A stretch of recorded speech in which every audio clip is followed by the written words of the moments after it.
Nagsipagtapos na ang ilang piling opisyal ng Sandatahang Lakas ng Pilipinas na kumuha ng kurso sa Civil Military Operations Officers Correspondence Course. Isa sa mga batikang miyembro ng pamamahayag sa katauhan ni Ginoong Margidote ang nakakuha ng pinakamataas na grado sa buong klase at itinanghal na number 1 student ng Class 0714. Naging guest of honor and speaker sa kanilang graduation si Lieutenant General Hernando Eriberi, ang Commanding General ng Philippine Army na nagbigay ng mensahe para sa mga nagsipagtapos na officers ng Sandatahang Lakas.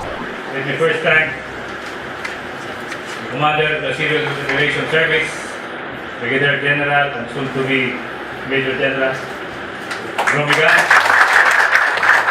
for the invitation and be at home with CMO advocate.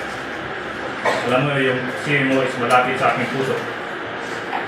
Having been assigned as mentioned as the Chief Public Affairs of the Philippine Army before and later on as spokesperson of the, at the same time as spokesperson of the Philippine Army. I also thank and greet the Commandant, ang inyong masipag at very innovative na Commandant Major Joel Herrera. The staff of the CRS kindly rise to recognize the editorial chief of staff.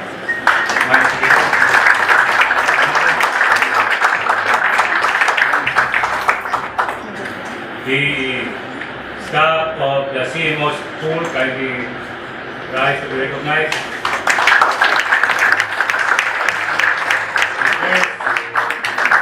Someone that you would blame, why, sabi nga ni Lauren, pati ang kanyang misis ay nagdududa na kung sinong kachat-chat. Sila ang nag-design.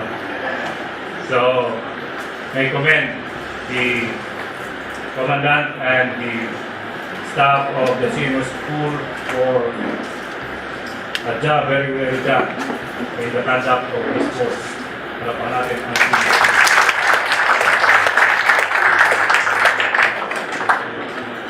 the other guests from the mist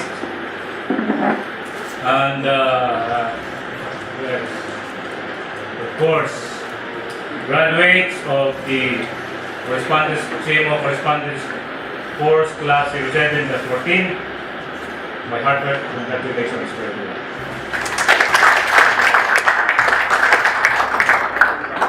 I am happy to note that we now have a new batch of CMO officers joining the ranks of the experts such as General Gan and Major Joel Herrera to help us and win the battle of the hearts and minds in our country.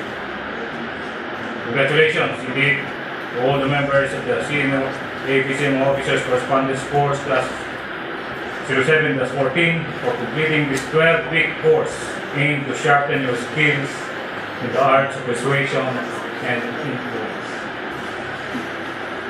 The value of the CMO as part of the Armed Forces of the Philippines triad operations is very clear to us, especially since we embark on our quest of winning the peace laid out in the AFP's internal security plan, Bayanihan.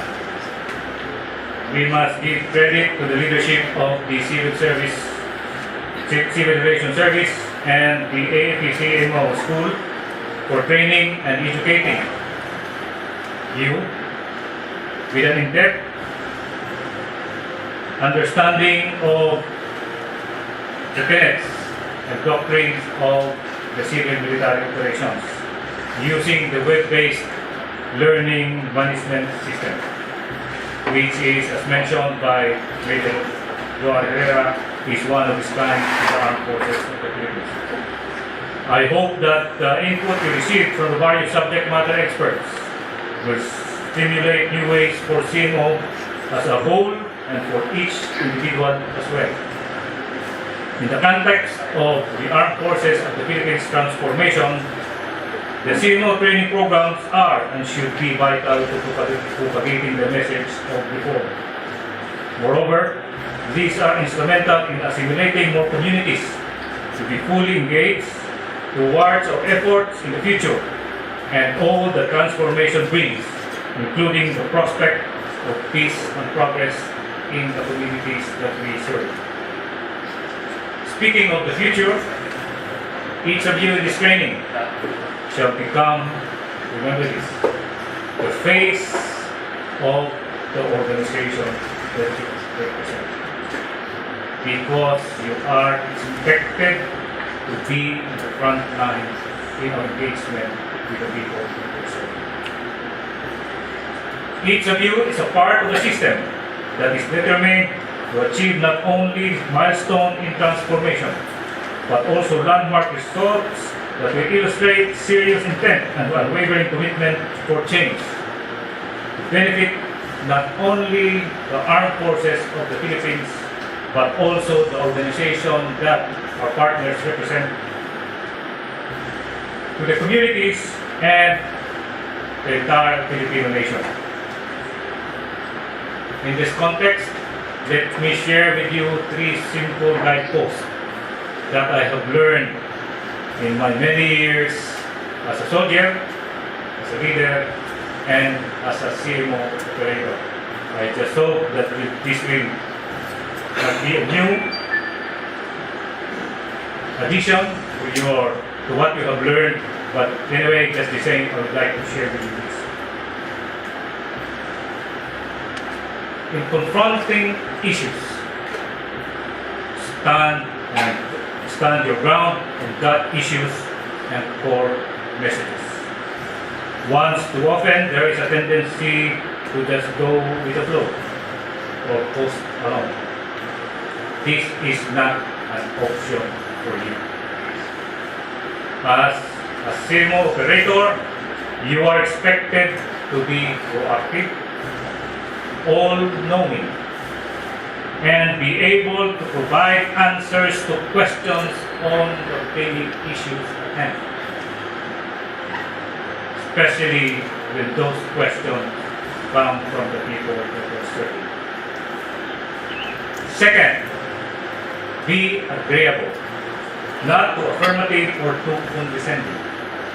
Always remember that the end result should be to bring the armed forces of the Philippines or the organization that you represent closer to the people. That is why you are here. That is why CMO is such a critical part of, especially the armed forces of the Philippines operations. In other words, you must have the heart. You must have the patience, and you must have the understanding to be able to reach out and put across the message to our target audience. Third, stay in touch with the pulse of the citizenry. Online, in the field, and in the news. That is the substance that shapes CMO, and you need to stay on top of it all. We cannot operate in a vacuum. Hence, keep yourselves abreast with the issues that is touching the hearts and mind of our people. And be aware of what is the hottest topic in the social media. Remember, the social media is a new dimension in our information support base. Not knowing what are the issues being discussed, lalo na sa Twitter, Facebook, Instagram, baka may iwanan kayo dito. You might be going in the wrong direction. So keep yourself abreast with all this information being embedded or being discussed, not only the news, but also the social media. Indeed, comparing to what we went through 10 years ago, the life of a CMO operator these days is becoming more challenging. I am glad that you took this course because you will not only increase the number of CMO advocates, but more importantly, you will give teeth to our government CMO efforts, especially in reaching out to our people and winning their hearts and minds. As to our partners in the civilian sector, you shall serve as our active and effective partners in advocating what CMO is all about and communicating what the armed forces of the Philippines is doing today, what it will be doing tomorrow, and what it will achieve in the future. Therefore, as the armed forces of the Philippines sustain these efforts under the IPSP Bayanihan, there is indeed every reason to be hopeful that our targets will be reached and perhaps even exceeded. With quality CMO officers, leaders, and advocates like you, there is also reason to believe that in the battle of the hearts and minds, we shall prevail. Isang mensahe din ang ipinahayag ni Commanding General Rolando Gan ng Civil Relations Service sa nasabing pagtatapos. With the indulgence of our guest of honor speaker, before I proceed, sir, to my very important task for today, let me just take a moment of my time to say something for our graduates, especially for the students. Congratulations! You are now our new CMO advocates. You know, your course, as mentioned by your the actors before, but your commandant have said before na yung pinagdaanan nyo hindi naman madali. And I'm sure you will appreciate the fact that it is really harder to become a working student than a full-time student.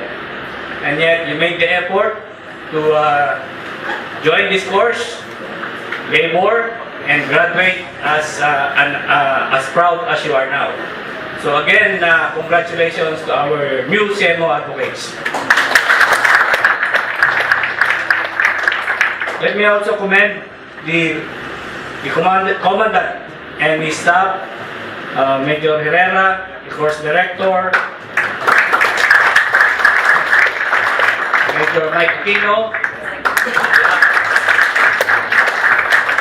the other faculty members and staff of the CMO school. Palakpakan po natin sila. And of course, those backing them up, the officers and men of the headquarters CRS, led by the Deputy Colonel Agustin, the Chief of Staff, Colonel Sikidin, IG, Colonel Galon, and the entire staff and personnel of the Civil Relations Service. I owe you all my commendations. So now, let me proceed to my most important task for today. But before I go seriously introducing our guest of honor, let me deviate a little from the usual formal introduction. Because you know, our guest of honor and speaker is my classmate. So, hindi naman sa pangangaya, umpisahan ko lang ng ganito. Alam niyo ba ang sikreto ng ating guest of honor kung bakit siya naging CGPA? Ilalaman niyo sa 4A, 4 Alpha, kaya tawag. First, he is an achiever.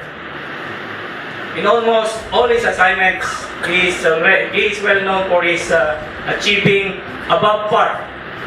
Baga hindi lang regular yung kanyang pagiging when he is a staff, when he is a commander, laging mataas yung standard niya.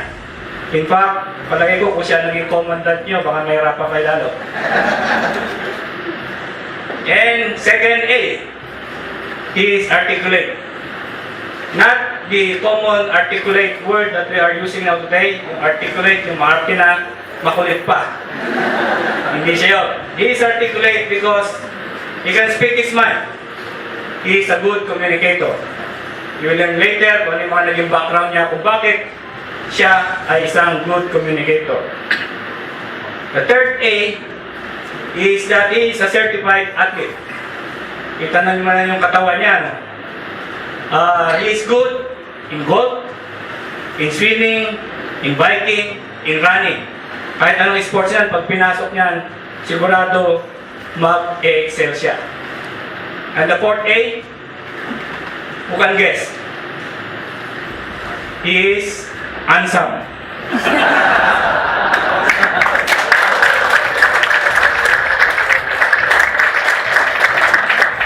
Pasensya na yung mga kapampangan. Natali na naman sila.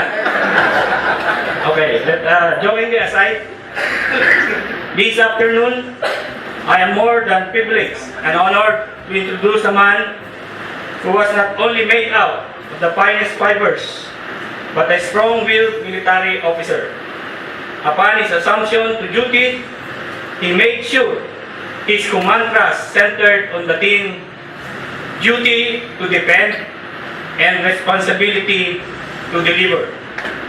These are directed towards institutionalizing the Army transformation towards its base camp in 2016 and sustain the IPSP Bayanihan, the improvement of technique, tactics, and procedures that will make the Philippine Army a decisive force which will be able to dominate and prevail over traditional challenges and non-traditional concerns and develop the force by elevating competency level of troops to training systems and facilities and upgrades.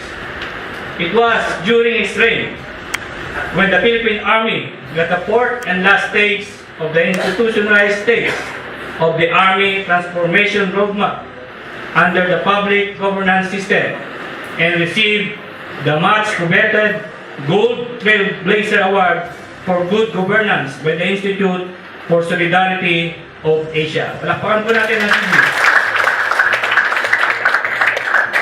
It is an achievement the Army would be very proud of and could not have been attained so soon if not for the sterling leadership and stewardship of our distinguished guest of honor and speaker. This man, aside from his combat and administrative competence, is also a seasoned CMO officer, having been designated as the Army Chief Public Affairs as well as the Army spokesperson in the earlier part of his remarkable career. He conceptualized the embedding of media reporters from Manila in actual military operations, thus providing maximum coverage of the AFP side of the offensive and reduce MILF media exposure. He also served as the spokesperson of the Department of National Defense. He underwent similar military schoolings, most notable of which is the PsyOps officer course from Fort Bragg, North Carolina. In fact, the other reason why he was chosen as our guest of honor and speaker, aside from him being the commanding general of the Philippine Army, is for the students to gain invaluable insights from General Erivery's various things and experiences as a public affairs and CMO officer. Our new graduates will therefore have this rare opportunity to hear and interact with the man whom you can emulate. He can also serve as our symbol of inspiration insofar as pushing for CMO advocacy is concerned.